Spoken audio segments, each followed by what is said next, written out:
jaranaa akkatti guddanne qabna.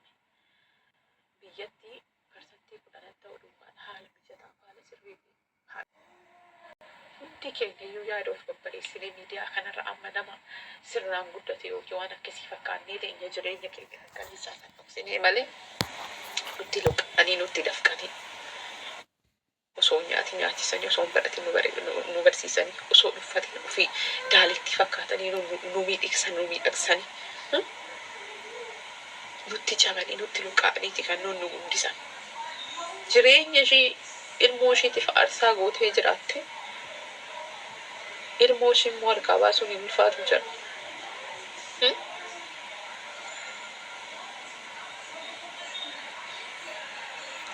Dhageetas ani miti haadha ilmoo ishee akkas jalaa taatee miira ishee akkam ta'a laata jedhee dhiphachuu dhiisiti. Gaafan of hin beekin gaafan daa'ima ture jechuun naannoo waggaa 16 waan akkasii gaafan ture gaafan akkasitti of hin barin yeroo baay'ee gatiin as jiruuf jechaadha.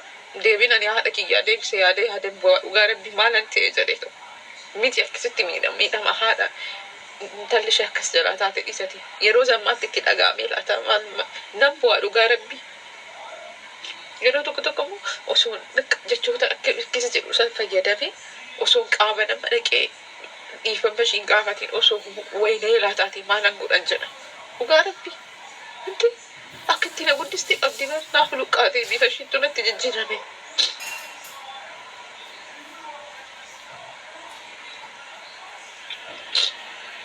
Annaa kana wal qabatee jechaadha ijoolleen maatii keessan faana rakkoo qabdan.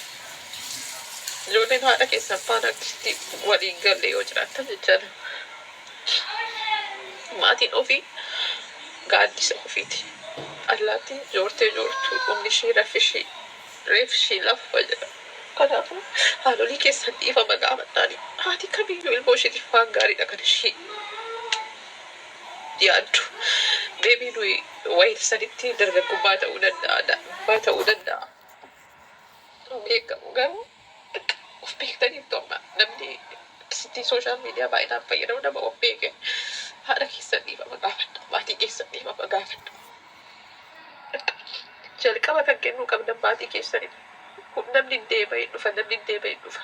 Garuu kan isinitti hafu maatii keessan haadha kan hunda dandeessee nama guddistu, kan namatti cabdu, kan bifti ishee isinitti jijjiiramu osoo nyaati akkas nyaachistu, osoo barati kan isin barsiistu. Jireenya ishee hunda kan aarsaa isiniif gootu haadha. Jechoonni kan haadha koo jedhe anaarraa gaafa yaadatu na boojisa dhugaa rabbi beebii isheen haadha gatii taateef yaadattu yoo ta'uu danda'a. Anaan garuu na dhiphisu. So haadha kiyyaa jechoonni itti fayyadamee ishee dubbachaa tureyyuu na aarsa miti haadha amma ilmoo ishee akkas jalaa taate jechuudha. Isheen kun immoo maalaa taatu laata? Akkamaa taatu laata? Akkamaa miira akkamii sitti dhagaamaa jira laata haadhoo koo?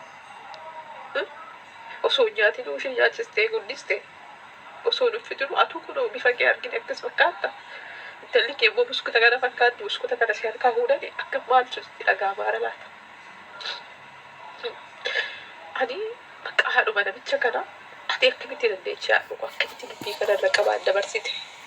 Haadhumti namicha kanaa jechaadha. Akkamitti si dandeessise haadhoo kuusi? Akkamitti raftee bulte? Akkamitti sagaleen daa'ima kanaa dhufee siin jeeqite? Akkamitti suurri ishee si dudubsi bira dhufi? Akka hubatti dandeessee callistee duuddee teessee haadhoo koo. Obboleettiin isaa akkamitti dandeessee haadhoo koo ati dubartii miti? Miti koo gocha sun gadheessaa kana akkasitti diriitaan gaafa laguun sitti tokko dhibee dhugaa rabbi dhibee akkamii akka nama dhukkubu koomeen nam dubartoonni akkamitti dandeessee haadhoo koo ati? Akkamitti intalli kuni sagalee ishee siin jeeqe? Maal jettee kadhatte laata garuu gurbaa kana intalli kun maal jettee kadhatte?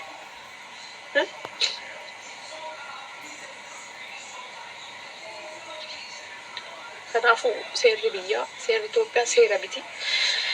Hidhaa namicha kanaa namni barbaadu hin jiru gadhiisanii akkuma jalqaba irratti jedhe yoo gaafa hidhamtuu fira takkaa si argee hin beekuntu dhufee si gaafata.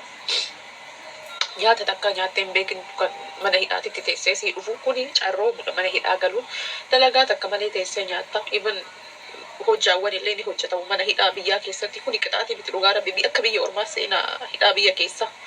biyya ormaarree hidhaa galuu jecha bakka already duuteetta jechaadha. Kan biyya keenyaa garuu achitti carraa hojii ni banatta. Nyaata garaa si fidanii si gaafatu.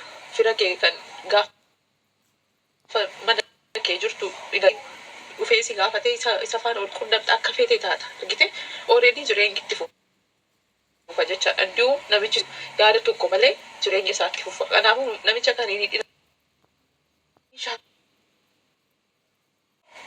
miidhamte kanatti qaama isaa mummuraa. Gubadhe jecha ishee kadhachaa qaama saalaa isaa mummuraa fi quba isaa irraa muraa keessa isaa irraa buqqisa maraatee du'aa akka hawwutti siqiitti isa gootee haati intala kana dhalte jechaadha. Isheen namicha kana ajjeesuu qabdi malee murtoon keessan hidha murtoo miti qixaatii miti kaalas waan namni mana hidhaa galeetoo furdatee qallabamee nutti ba'uuf hin qabu. Jireenyi itti fufa mana hidhaatitti kun seeraa miti seerri biyya keessaa si jammar. Kanaafuu seera sirreessaa si jammar si maanni hidhamu siippilii koodha bakka. Namicha kalee saree gana dhaltee fakkaatee seenee yoo fakkaatee baa gaafa mana hidhaa galtu kana seerri kana firiidamii dhuma olii gadi fiigu san duwwaadha kan jala dhaabdu wanni biraan jiru. Sinii galee olii gadi deemu dhuma san taa'ee adabatee taa'ee bakka nyaatan dhugaa dalagaa carraa hojii isaa hin banamaa fi waan akkasitti malee wanni biraan jiru.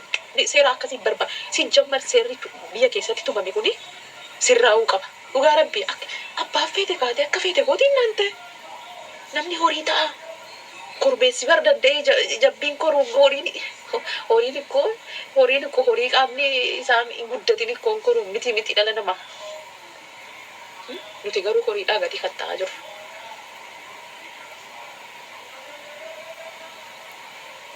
Kanaafuu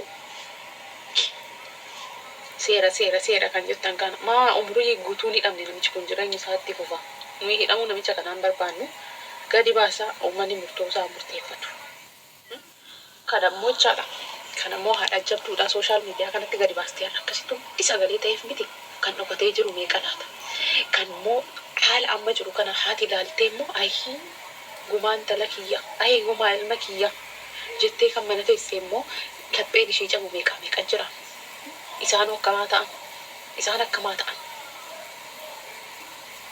Ayi seera. Miira maanatti dhaga'amu kun isinitti dhaga'amuudhaaf saba kamiyyuu ta'uun sirraan eeggamu. Dhala dubartii jaarsa jaartii ta'uun sirraan eeggamu. Namummaa duwwaaf. Nama taataaran jechaadha. Miira maanatti dhaga'amu kana sitti illee numa dhaga'ama. Kanaafuu akkasii ani yaaduma laayifii galuutu beeka. Dhugaa rabbi amma akka dhiphachaa ture natu beeka. Riiba irratti gaa'eessan dhugaa rabbi dhageetaa sirba.